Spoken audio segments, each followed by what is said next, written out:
during this presentation, what you can expect is we're going to take a deep look into what we at KraveBeauty have done in the last year, but most importantly, what we've learned from 2021. So without further ado, please join me in the chat by welcoming our founder and CEO, Liah. Hey everybody, beauty, welcome again to our second KraveBeauty's stakeholders meeting. After holding our very first stakeholders meeting last year, we knew that this is a tradition that we want to keep continue because we're a digital only brand. We rarely get to see you guys, like we don't know who we're serving oftentimes. So this is a really great space and time to be able for us to get to know you better and for you guys to get to know our team and our company better. But typically companies do hold this kind of meeting to report to their shareholders or investors, but we thought it would be a good idea for us to report our progress and updates to our stakeholders, which includes you guys who joined us today.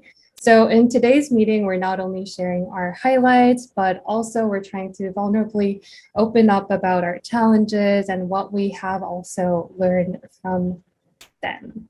So before we get started, I also wanted to let you guys know that we have published our very first sustainability report that our entire team pulled together. Really, you'll be able to get a good grasp of our progress and challenges in our sustainability initiative in this report.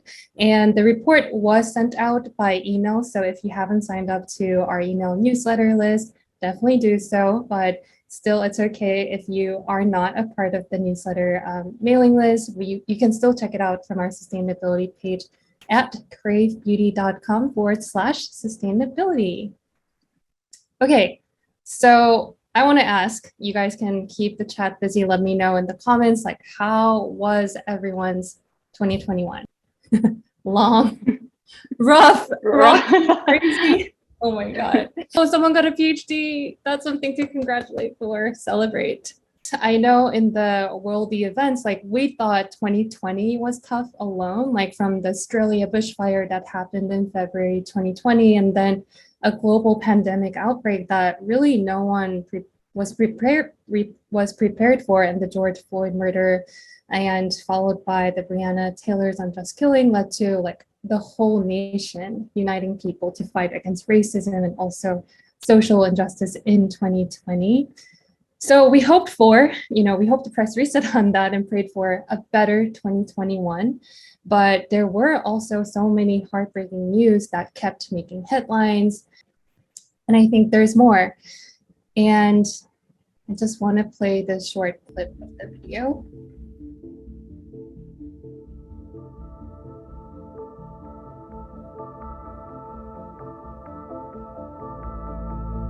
We begin tonight with that MTA bus driver who tried to stop an anti-Asian attack and then became the victim of one. The attack too brutal to show in its entirety. A 65-year-old Asian American woman on her way to church. The family that operates a store in Uptown says they were the target of anti-Asian hate after a man tore through their convenience store. A man clutching a knife accused of stabbing two older Asian women who were simply waiting for the bus. Oakland Chinatown leader who's been vocal about attacks on Asian Americans was attacked himself.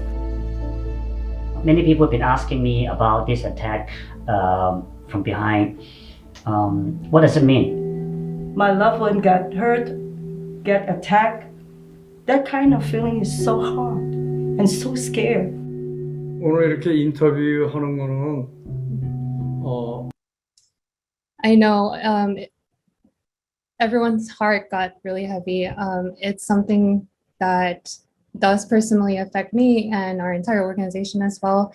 Hope everyone here is really safe and looking after yourself and also your loved ones as well. But if you want to check out the full length of the video, it was dropped in the chat box in the comment section, so you can check it out. But it was basically an interview that was done by Time Magazine with the Asian hate crime victims from all across the nation in the United States.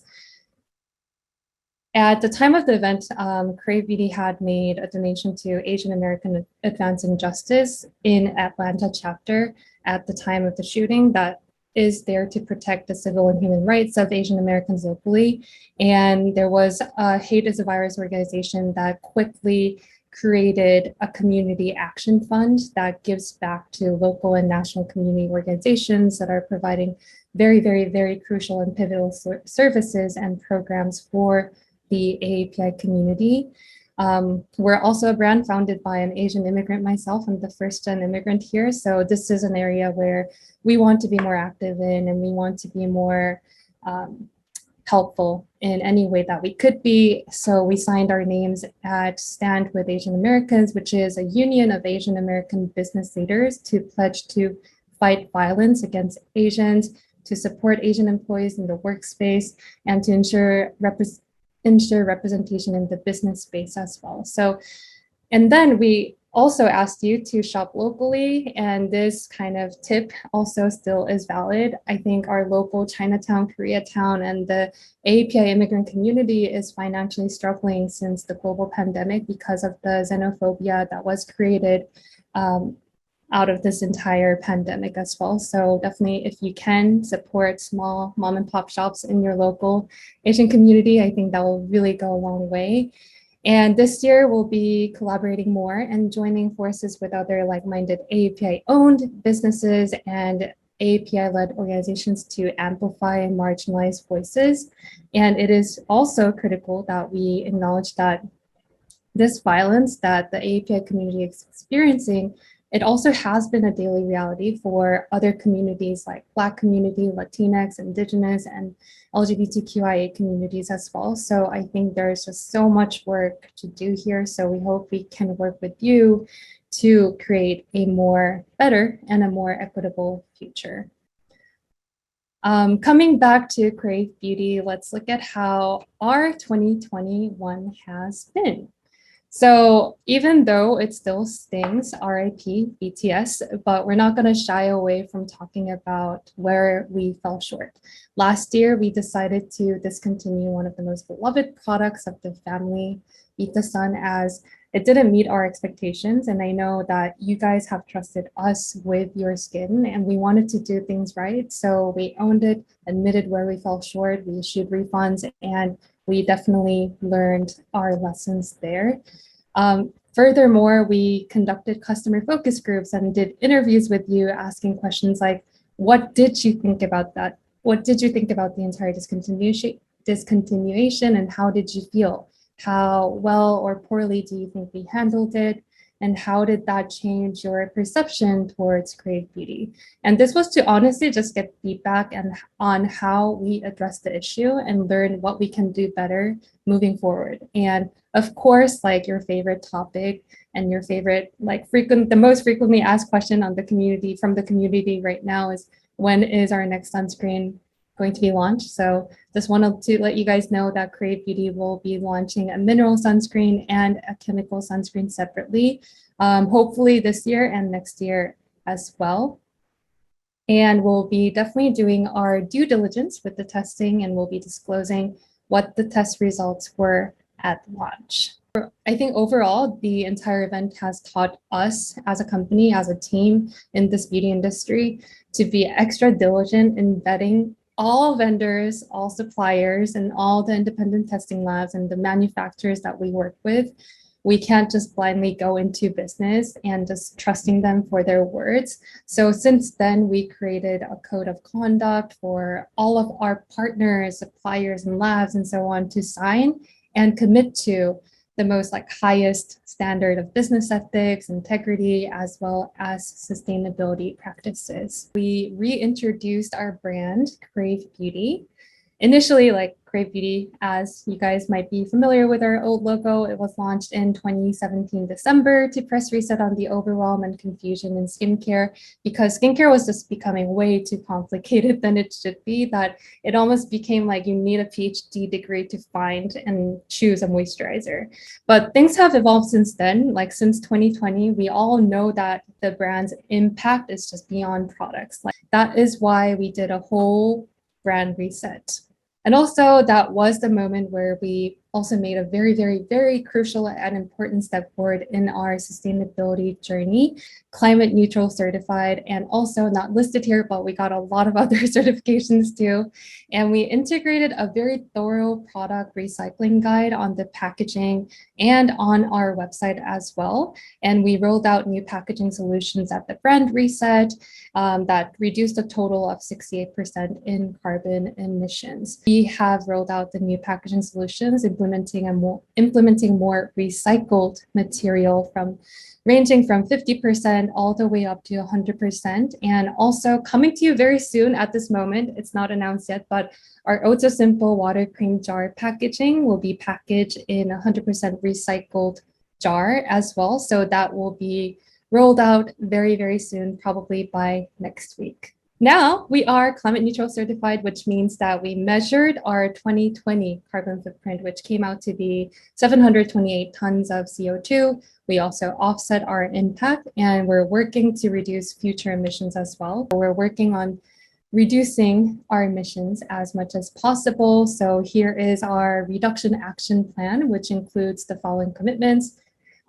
when measuring our carbon footprint, but basically it's the emissions that are coming from anything that the company doesn't directly own, but impacts the company. So something like the energy source that our fulfillment center use, the emissions that created by our contract manufacturer will fall under this category. Now, these emissions seem very invisible because it's not something that you guys see. Like you guys only see the packaging or the product itself, but there are so many other layers and other steps behind creating the product that emits a lot of the greenhouse gas emissions and CO2 in general. In 2019, we conducted an LCA, life cycle analysis, measuring the carbon footprint of the business of our products. And we identified that a large chunk of it actually comes from shipping our entire products from South Korea all the way to the United States, where a majority of you guys are at. And as you can see, like up until 2019, we relied on air shipping a lot. And since then, learning that that was where majority of our emissions coming from, we tried to decrease our carbon footprint by moving away from air shipment to using a more environmentally conscious or friendly ocean freight. At the end of the day, the most effective way for a company to become more environmentally conscious is to produce products more intentionally. We made Slow Down Skincare our single most important sustainability principle, and we also encourage you guys to shop intentionally. I know that we all get so excited with new launches, but we want to really empower you to want less and break free from that hyper-consumerism world. And that was just a glimpse of what we have been up to in the past year. As you can imagine, it's been a truly hectic year for us, but it really helped us identify what mattered the most for the company and for the stakeholders that we are serving. So next, I'm excited to introduce you to our marketing director, Misha, who will be presenting what KraveBeauty has in store for 2022. Awesome. Thank you so much, Liah. I'm so excited to be here speaking to you guys. I was part of facilitating the first stakeholders meeting a little over a year ago, and it's amazing to see some similar faces from that first meeting and that you guys are still here with us today. That's awesome. It's my favorite part about this meeting. So starting with first our purpose, because if we don't have a purpose, we don't have a plan. And our purpose this year is truly to walk the walk. We reset our identity as a brand because we wanted to learn and grow who we were. We wanted to understand KraveBeauty's place in the world. And now that we have a better idea of that after our reset, it's our time to find our purpose. And we believe as a brand, talking the talk is not enough, that we need to walk the walk and show action behind our words in order to make them meaningful so that we can create a more sustainable and a more equitable world beyond beauty. And we are so excited to take you guys with us. So we can kind of kick off with the most recent event in 2022, the launch of our KraveBeauty Relief. So after 2.5 years of no new drops, this is our first new product in so long, experimenting in a new category. However, it's not the only thing that we have planned this year. We are going to be launching more products. And in fact, 2022 is going to have more new launches than any other single year in KraveBeauty history. So we haven't just been sitting on our hands for 2.5 years. We have been working and formulating and chasing all of suppliers, vendors to help us create a stacked product launch calendar. We can't wait to show you guys. So we're going to also be heavily focusing on our supplement series. So you guys know we have our core series, your daily essentials, and your supplement series, your go-to add-ons. And of course, as Liah mentioned, the most exciting update here, we are working on a sunscreen. First is our mineral sunscreen, which is the one that we've been working on.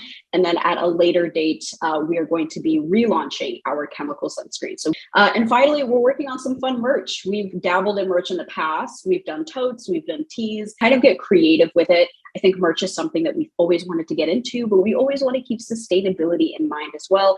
And our whole mantra is not creating products that people don't need. But new launches aren't the only things that are going to be coming this year. There's also going to be some updated launches. So part of being a progressive and impactful brand means always changing and always growing.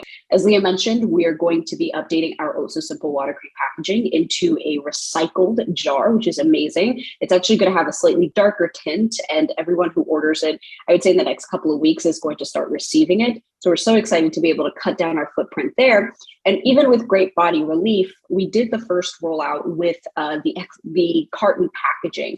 But after getting some feedback from the community and also kind of assessing how much information we needed to have, we actually decided to cut out the carton for our next shipment. So everyone who be ordering Great Body Relief, I'd say probably a few months from now, is just going to be receiving the tube, and that's going to help us cut down on the carbon emissions of the bottle quite a bit, or the package as a whole quite a bit.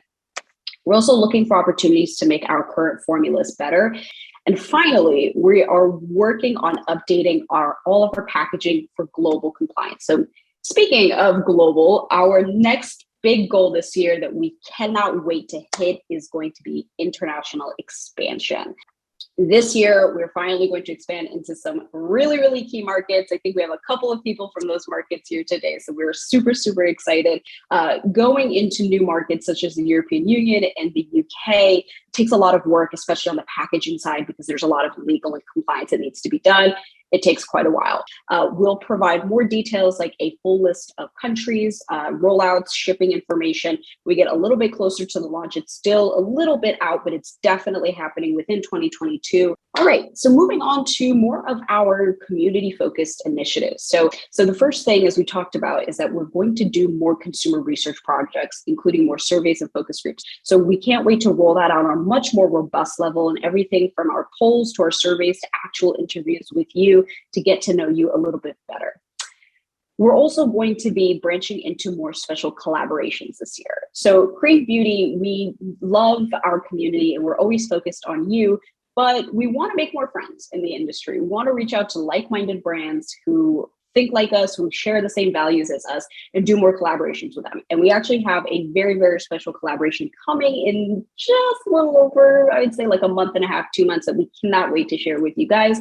So this year we're working on launching social channels like a podcast and a dedicated YouTube channel, which is not only going to help us talk about the issues that we care about on a dedicated platform, but also going to give you guys the opportunity to talk to us, to get to know the team a little bit more, to get to know our internal plans and things that we have cooking up, and help you guys stay involved. And finally, speaking of education, this year we're also working on our community education portal. So we're creating a dedicated consumer education portal that is going to have content ranging from skin science and product knowledge all the way to social and cultural issues and how to get involved in the issues that we care about and that you guys care about as well.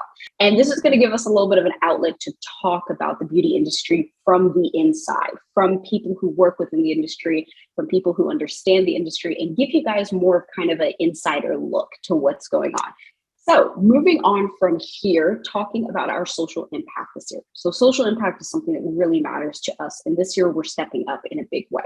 So this year we're going to be partnering with the Women's Birth Alliance, which we are so excited to work with, to help create more of a lasting social impact on the women who are fighting climate threats in their communities every day on a grassroots level. So we're working with our sustainability team to build an ingredient traceability project. And this project is going to help us identify where ingredients come from and how they affect the environment around them, including the people. And that's going to give us better insight into how our products not only affect the environment, but affect the communities that they are created through. Now, moving to social impact part 2, talking about diversity, equity, and inclusion. So this year, we're putting kind of the dollars where our mouth is, so to speak, and we're increasing our donation ratio to include more organizations that are affecting social change.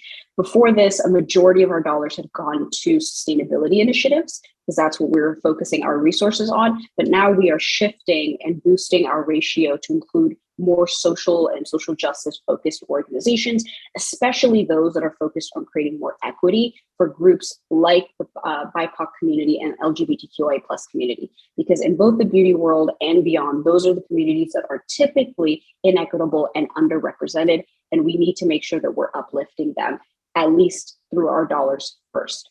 We are making it a priority to work with BIPOC and LGBTQIA+ owned and led brands, both through our special collaborations and even internally, everyone from a creative agency to a manufacturer to a creative or an influencer that we're working with.